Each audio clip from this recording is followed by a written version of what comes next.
The word taboo originates from a mealtime in 1777 when British explorer James Cook invited a Tongan tribe to sit down with him and enjoy the food. The tribe refused, telling Cook it was taboo for them to do so. Startled Cook, probably feeling a little taken aback, asked what taboo meant, and after a little time with some help from the tribesmen, he found out it meant something that was forbidden, inviolable, or even cursed.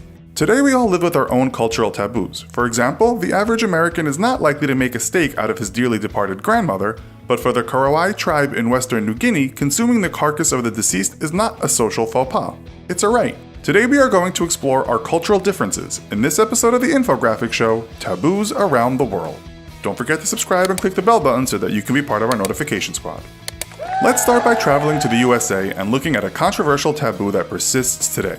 Having an intimate relationship with our own family member is seen as an immutable no-no in just about every culture, not only because we deem it unethical, but also because the offspring of such a relationship is at risk of being genetically flawed.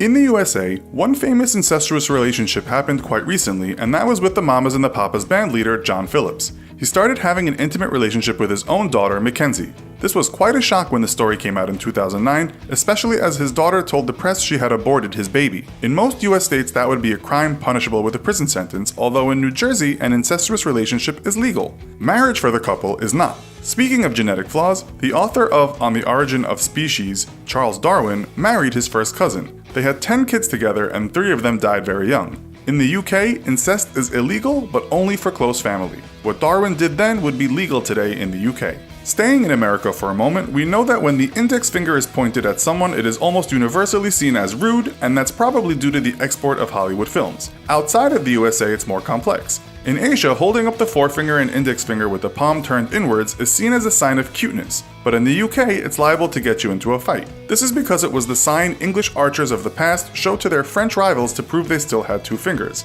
The French would cut them off if they captured the archers, so they couldn't use them again to pull the string on the archer's bow. The sign now in the UK is the equivalent of giving the middle finger in the US. In most parts of Asia, don't point at anyone as it's seen as impolite, while a thumb up gesture in Israel, where hitching rides is common, is offensive. It's the same throughout much of the Middle East. Imagine giving the finger to every car that passes you. Let's now look more at Asia, where taboos are perhaps more prevalent. In some parts of Asia, pointing at the soles of your feet at someone is seen as extreme rudeness and could easily get you into trouble. This is also true in Russia as well as parts of the Middle East. That's why when George W. Bush almost took a shoe to the head from an angry Iraqi journalist, it was more symbolic than it was an act of violence. The shoe was a dirty weapon aimed at the highest and most esteemed point of the body. In countries such as Thailand and China, putting your feet up on a chair, and certainly any place near to where someone might put their head, is seen as very disrespectful. The foot in most of Asia is viewed as dirty, and the head is seen as sacred. If you are planning to travel to Asia, bear this mind, lest you rankle the locals. Okay, so the rude American may have upset his Asian host with his filthy big feet,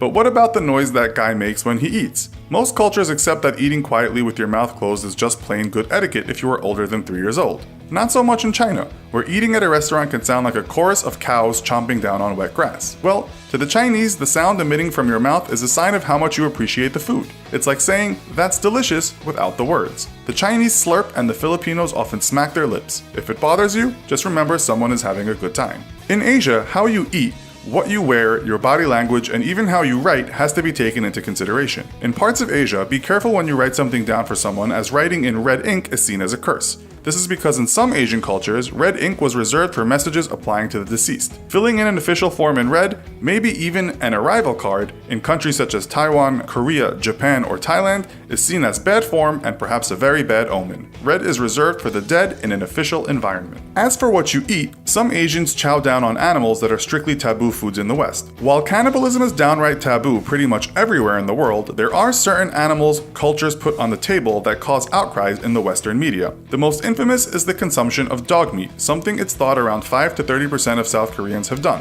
According to one BBC story, a bowl of dog soup will set you back about $10 in South Korea. Dog is also eaten in China, Vietnam, Nigeria, and Indonesia. In 2014, Newsweek reported hundreds of thousands of people in Switzerland eat cat and dog meat, adding that it's a specialty dish at Christmas. The French have a penchant for cooked horse, the Thais have been known to eat chicken embryos on a stick, and deep-fried guinea pig as a specialty has moved from South America and is now eaten in the USA. For around $45, you can try some at the Yurubamba restaurant in New York. If cute rodent isn't your thing, the restaurant also offers veal heart, cow foot stew, and rabbit. Taboos don't only relate to what you eat, but how you eat. In many Western countries, it's polite to clean your plate of food even if you are not so keen on the cuisine. Leaving food might mean you didn't like it, and it's also seen as being wasteful. Well, if you do that in China, India, or Afghanistan, one thing is going to happen. Your plate will be refilled. It's seen as polite to always leave a little, and a bit greedy or expectant to clean your plate as it's saying give me more. This has certainly led to situations in which polite Westerners have made themselves almost sick by politely eating up what's offered, only for their guests to think they are absolute gluttons but obliged to fill the plate again. Do some taboos carry across every culture? Insulting someone's mother or father is taboo pretty much worldwide for obvious reasons, but in some cultures even mentioning parents in a negative light can get you into trouble or even killed. In Russia, a curse with a parent in it is seen as the worst thing you could possibly say. In Madagascar, children belonging to the Antandari tribe are not even allowed to call their father by his name. In some Hindu families, even the wives of husbands are not permitted to call the man by his name, although progressive Hindus see this as antiquated and patriarchal. Some Westerners may find that strange, but in most Western countries it's taboo for children to be on first name terms with their parents. The curse mother plus expletive is almost universal in language. Surely public pooping is universally taboo?